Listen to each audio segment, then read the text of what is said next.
Hello everybody, welcome to Also Rusty Bucket. Subscribe to the channel if you have not already and drop a like on this video. It has been a while since I've been on this channel, I think like 4 or 5 days, and that's because 1, life has been a little bit hectic lately, and 2, there hasn't been a whole lot of stuff to talk about in the NBA. I did consider making a Dennis Schroder Celtics video at the time that move happened, but I didn't really see an avenue, or no, I don't know why I'm saying it like that. I was busy. And I was like, I could force a video out right now, but I really don't want to, so I didn't.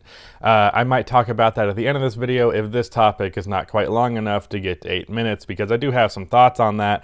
But Ben Simmons, that's what this video is going to be focusing on. Ben Simmons has yet to be traded. Now, I said nothing much has happened in the NBA, and sometimes nothing happening can be a story, because it's like there's something we're waiting to see happen, and the silence is concerning. What I mean by that is the Philadelphia 76ers should have traded Ben Simmons by now. I mean, you could make the argument that they're just holding out for his value to increase, which I could kind of see that point of view, but I think pretty much everyone is in agreement at this point that Ben Simmons and Joel Embiid is not going to work, and even if Ben is good in the regular season and bounces back from the horrible playoffs he had against the Hawks, even if he did that, we all know that the Sixers want to trade him. We all know that that duo is not going to continue to exist. We know with the season that Joel Embiid just had that we're not going to be seeing them trade him. It's obviously going to be Ben Simmons over Embiid.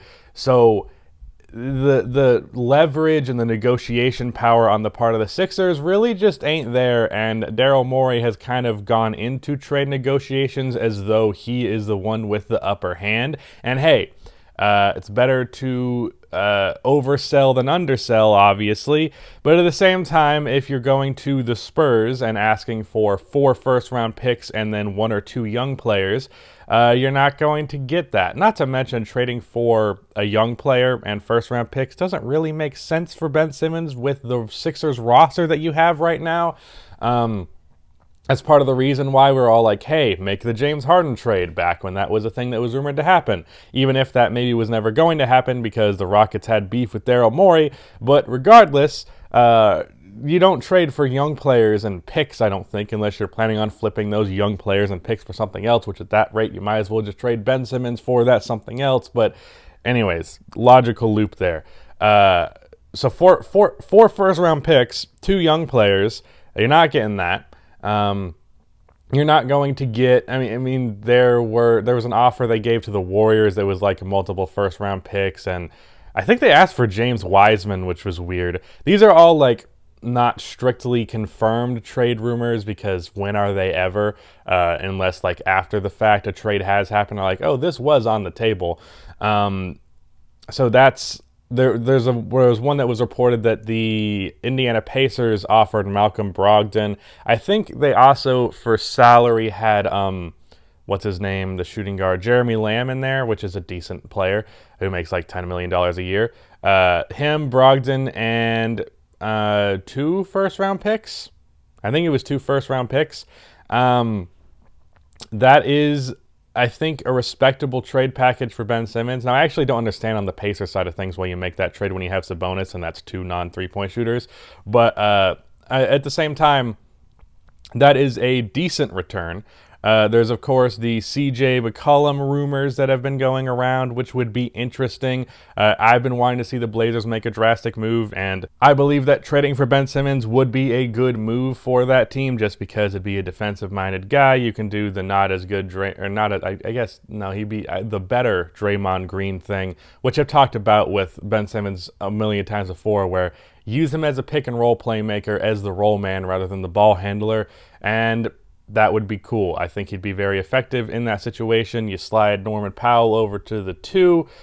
You keep Robert Covington, ideally, although the rumor is CJ and Robert Covington. If that happened, that'd be a fantastic return for the Sixers, but I don't think you would get that. But if it was CJ was gone and it was Dame, Powell, Covington, Ben Simmons, and then Nurkic is kind of awkward because he can shoot threes a little bit, but like not a lot. So maybe you try and trade for a stretch 5, but at the same time, that's a whole lot easier said than done. So yeah, that might have to be a little bit awkward. Defensively, it'd be fantastic, but yeah, that would be cool on the Blazer side of things.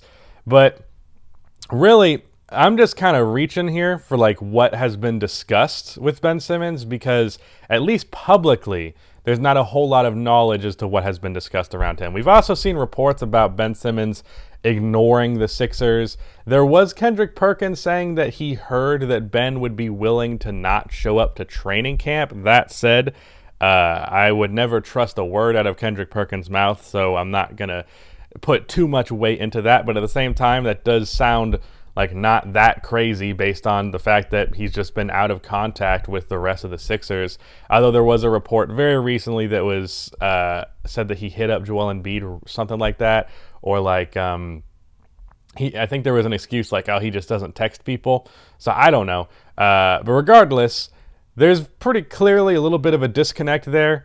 Ben Simmons doesn't really make sense for the Sixers anymore, for Ben Simmons' sake and for the Sixers' sake. And we just haven't heard shit in terms of trade rumors, which tells me that the desire for Ben Simmons and the market for Ben Simmons is rather small. That's not to suggest that pretty much all 30 teams, or all 29 teams, wouldn't trade for Ben if they had the opportunity, or rather if they didn't have to give up much as a result. But I think the asking price is so high, and I think that maybe Daryl Morey is starting negotiations at such a high point that teams are being discouraged and they're not really making the effort to get him, because Ben Simmons at this point doesn't seem like a player who is worth giving the effort to get. So really, it just feels like the Sixers are asking for too much, and the rest of the league is like, dog, we don't even really want him that much for you to be starting negotiations this high. Maybe if you brought it a little bit higher, or a decent bit higher than the asking or the willing to pay for price. The asking price is what they're doing. If you did something like that, I could see the Sixers actually getting a decent return, and a return that would fit better with Embiid. Like, I think the Malcolm Brogdon trade, Malcolm Brogdon is not as good as Ben Simmons, but he fits next to Joel Embiid a million times better because he's a really good three-point shooter. Jeremy Lamb can be a good rotational shooter as well. So fit-wise, that's a good move, and I think I would do that.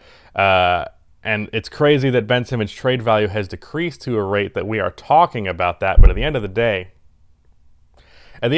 that is what happened, and the Sixers need to be treating that as such, and they really haven't done that. And I think because they have been asking for such a high price, there have been very little rumors out there as a result of that, because it doesn't seem like there are that many teams really willing to even come close to their asking price.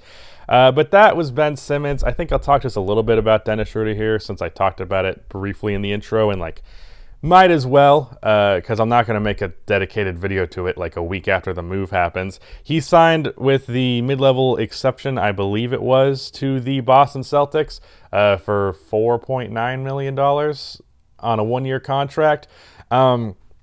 The video that I uploaded before this one, 4 or 5 days ago, was titled When Betting on Yourself Doesn't Work, and it was about Dennis Schroder and Larry Markkinen. I talked about Dennis being a Celtic potentially, and then that ended up happening because that was rumored previous.